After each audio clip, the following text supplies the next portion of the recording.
இன்னைக்கு நம்ம என்ன பண்ண போகிறோம்னா விரால் மீன் கறி. விரால் மீன் நம்ம குலசேரம் பக்கத்தில் ஒரு டேமில் இருந்து வாங்கிட்டு வந்தோம். டேம்லேருந்து பிடிச்சி ரோட்டங்கரையில் வச்சுருந்தானோ ஒரு அண்ணா வச்சுருந்தார். மரியாதையெல்லாம் பேசக்கூடாது. அவங்கள்ட்ட வந்து வாங்கிட்டு வந்தது. டேம் மீனானு தெரியாது, அவர் டேம் மீன் சொல்லி தான் தந்தார். அதான் நம்ம எண்ணெய் கறி வைக்க போகிறோம். வச்சுட்டு எண்ணெய் ஊற்றியும் எண்ணெய் வந்து தேங்காய் எண்ணெய் கட்டிக்கலாம். தேங்காய் எண்ணெய் ஊற்றி காஞ்ச உடனே உள்ளி, பெரிய உள்ளி,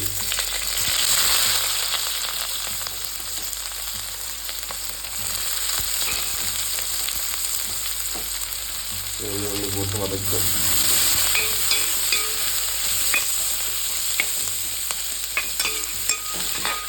நல்லா வதக்கணும், நல்லா குழங்க. லாஸ்ட்டாக நம்ம கறி எடுத்து சாப்பிடும்போது இந்த உள்ளி போட்டுறதுன்னே தெரியல. அந்த அளவு வதக்கினானா சமம் குழப்பம்.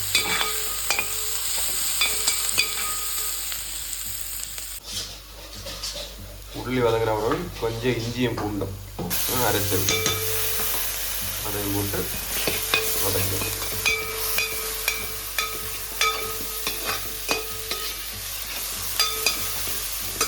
நல்ல மணம். உள்ளி வதக்கிட்டு இஞ்சி பூண்டை போட்டோம்னா சரி மணமாகும். இந்த மணத்துலேயே நமக்கு பசிய தொடங்கிடும்.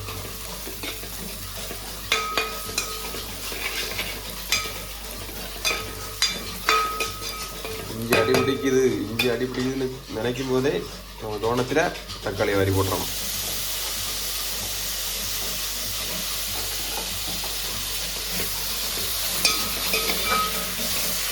தக்காளியை போட்டு வதக்கலாம்.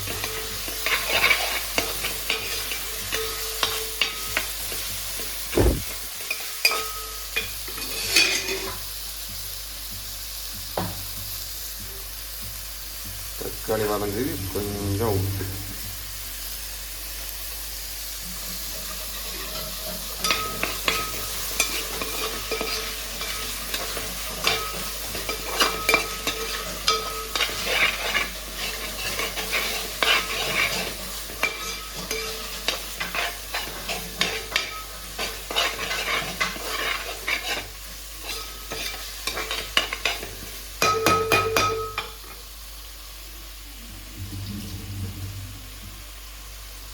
அப்படியே இங்கே நமக்கு சிக்கனை மசாலா போயிட்டுருக்கு. சிக்கனை மசாலா நம்ம கலக்கி வச்சிருக்கிறது இதில் லேசாக டேஸ்ட் பண்ணி பார்ப்போம். போலி சூப்பராக இருக்குது. உப்பு இருக்கு உடம்பை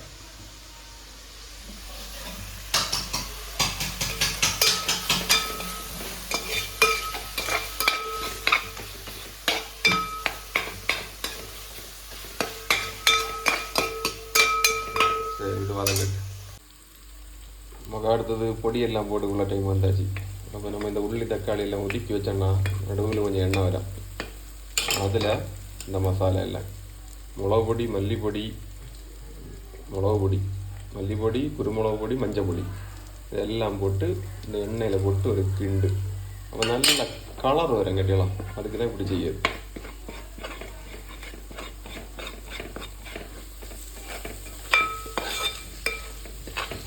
நல்லா போட்டு தீயை குறைச்சி வச்சுக்கணும். இல்லைன்னா அடி பிடிச்சோம். தீயை குறைச்சி வச்சு நம்ம அந்த பச்சை மணம் போகிற அளவு கிண்டணும் சொல்லுவோம் இல்லை, அப்படி கிண்டி வேண்டியதான்.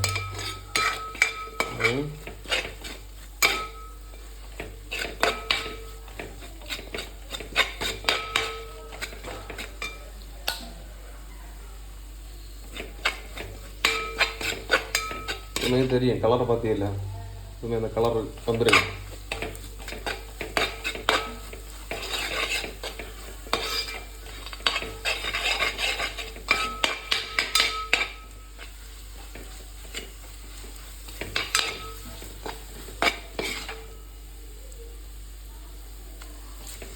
ஓகே, இனி அடுத்த பருவடி என்னென்னா புளி வெல்லம். நம்ம கரைச்சி வச்ச புளி வெள்ளத்தை ஊற்றியும்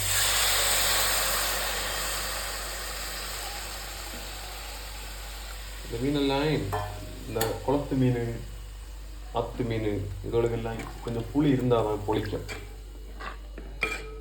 புளிப்பாக இருக்கணும், காரசாரமாக இருந்தால் தான் டேஸ்ட்டாக இருக்கும். கேட்கலாம்.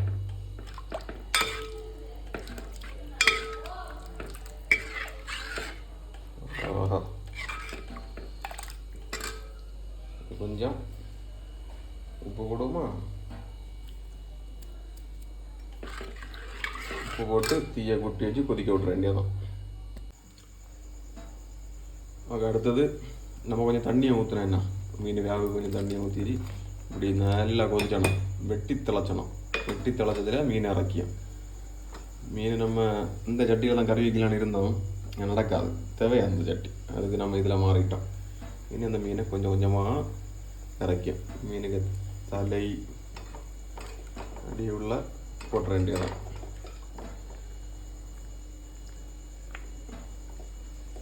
நல்லா மஞ்சப்பொடி உப்பு எல்லாம் போட்டு கழுவுனது கேட்டலாம், நல்லா ஸ்மெல் ஒன்றும் இருக்காது. கொஞ்சம் பெரிய பீஸ் ஆகிட்டோன்னு டவுட்டு, பிரச்சனை இல்லை, நல்லா தான் இருக்கும். ஓகே, அவ்வளோதான். இனி வெந்தால் மட்டும் போதும்.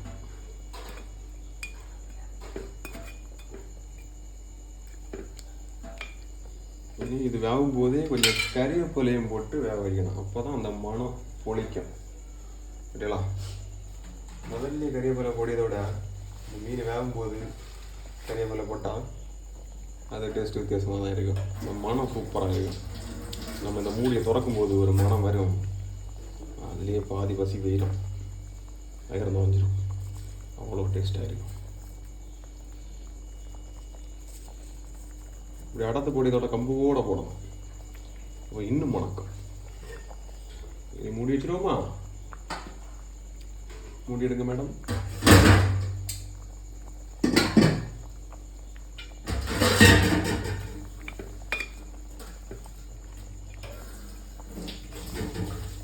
இதை சின்ன தீயில தான் வச்சு அணைக்கலாம். சின்ன தீயில வச்சு கொஞ்சம் கொஞ்சமாக வேக வைக்கணும். அப்படியே ஊறணும், ஊறு வேகணும். பொളിക്ക് സാധനം ഉണ്ടായി. ஓகே, பார்க்க வேண்டியதை பார்த்துன்னா முடியாச்சு. அதான் மீன் கறி ரெடி. தொடர்ந்து ரெடி ரெடியாக இருக்கு கேட்டீங்களா? இதை நம்ம இன்னும் சாப்பிட போகிறதில்ல. இதை அப்படியே இறக்கி மூடி வச்சுட்டு நாளைக்கு எடுக்கணும். கலரை பார்த்தீங்களா? கலர் பொளிக்கும்.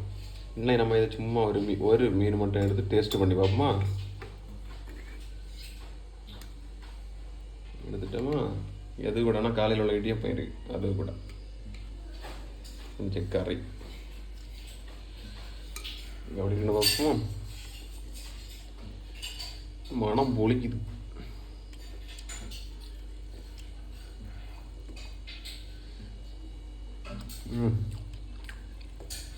ஒரு சாதனம் மீன் ചൂട് ചെയ്ത പുറത്ത് എന്ന് വെച്ചിട്ടൊന്നും ചെയ്ത പുറത്ത് വന്നിട്ട് ചിന്ന പുറക്കില്ലണ്ണ അപ്പാ ചവിട്ടുമ്മ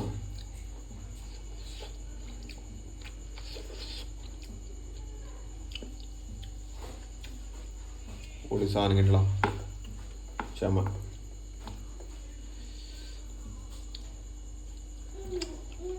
அது கூட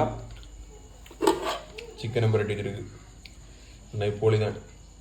இது ரெண்டு கூடையும் பார்லி வெள்ளம் உண்டுன்னா பொளிக்கும்.